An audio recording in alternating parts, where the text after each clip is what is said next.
स्वतंत्रता के लिए हमारी एक ही पॉलिटिकल आइडियोलॉजी होनी चाहिए, हिंदुत्व। और जिस दिन कैंपस के लड़कों में राष्ट्र भावना जाग गई, ये कैंपस से लाल का सफाया हो गया। आज मेरी पगड़ी भी केसरी, जब बहेगा मेरा लहू भी केसरी और मेरा जवाब भी केसरी।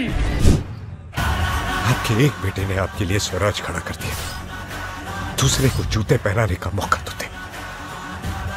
यशस्वी भव। इंडियन आर्मी ने ये जंग शुरू नहीं की थी, but we will bloody hell finish it.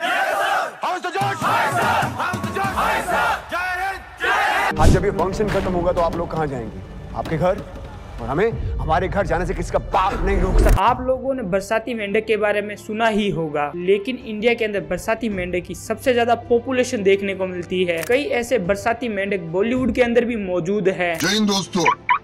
मुन्नुवर Farooqui, जो कुछ समय पहले भगवान राम और सीता माता का मजाक उड़ाया था, एंटी-सीआई प्रोटेस्ट के अंदर दिखाई दिए, आज वही लोग बीजेपी की तारीफ कर रहे हैं। तो मैं तहे दिल से आप लोगों से माफी मांगना चाहूंगा कि सॉरी आपको जिसको भी हर्ट हुआ है। रणवीर कपूर, जो कि बीफ खाया करते थे, पाया बीफ, रेड मीट है। I'm a big beef guy।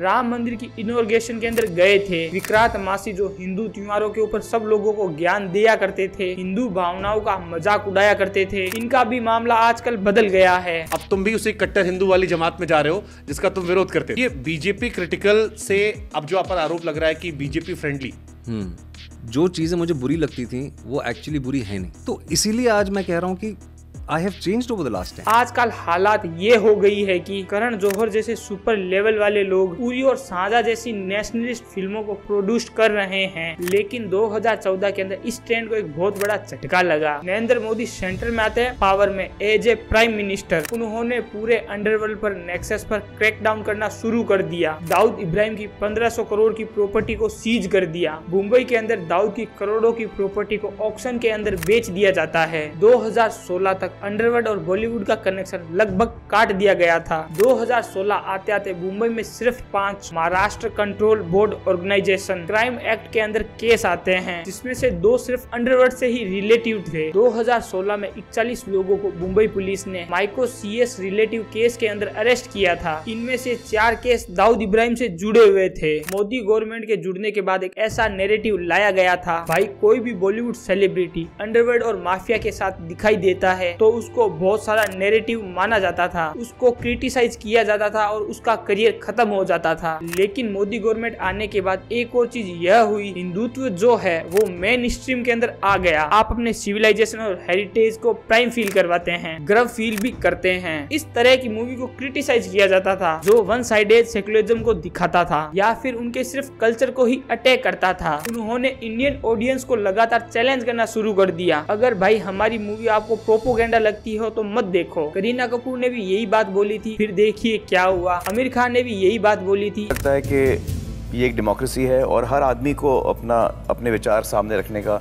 अधिकार है, तो अगर किसी को फिल्म पसंद नहीं आई है तो उसे नहीं देखनी चाहिए। उसके बाद उसको ऐसा झापड़ पड़ा, जिस फिल्म को आमिर खान पिछले 15 सालों से बनाने में जुटे हुए थे वो फिल्म फ्लॉप हो गई। आमिर खान का पिछले 3 सालों से कमबैक भी नहीं हो पा रहा। आलिया भट्ट ने भी यही बात बोली थी, फिर देखिए क्या हुआ था। विजय देवगौड़ा ने भी यही बात बोली थी, फिर देखिए क्या हुआ था। इन 6 सालों के अंदर कितनी मूवी ऐसी है जो फ्लॉप हुई थी, जैसे लाल सिंह चड्ढा, राधे श्याम, रक्षाबंधन, शहजादा और सेल्फी। तृप्ति ढूंढी तो यह बात बोलती है कि उनकी फिल्म सिर्फ 7 दिन तक ही थिएटर के अंदर लगी हुई थी और कुल मिलाकर गिनकर 25 लोग भी इस मूवी को देखने के लिए नहीं आते थे। योगी जी को बॉयकॉट खत्म करने के लिए बॉलीवुड वाले बातें बोलते हैं। जो ट्विटर पे ट्रेंड चलता रहा है वो कैसे रोका जा सकता है, इन चीजों पे अगर हम ध्यान देंगे और अगर आप लीड लेंगे तो ये डेफिनेटली हो सकता है। RR 1300 करोड़, बाहुबली 900 करोड़ और बाहुबली 2 1800 करोड़, गद्दर 700 और पद्मावत 600, तानाजी 400 करोड़, कश्मीरी फाइल 350 और उरी 300 करोड़। हम और आप लोग ऐसी मूवी कभी नहीं देखना चाहेंगे जो हमारे देश और जहां हमारे कल्चर को इंसल्ट किया जाता है। बाकी आप सब लोगों को ये वीडियो कैसी लगी आप मुझे कमेंट सेक्शन के अंदर भी जवाब दे सकते हैं और इसी तरीके से अपना प्यार बनाए रखे।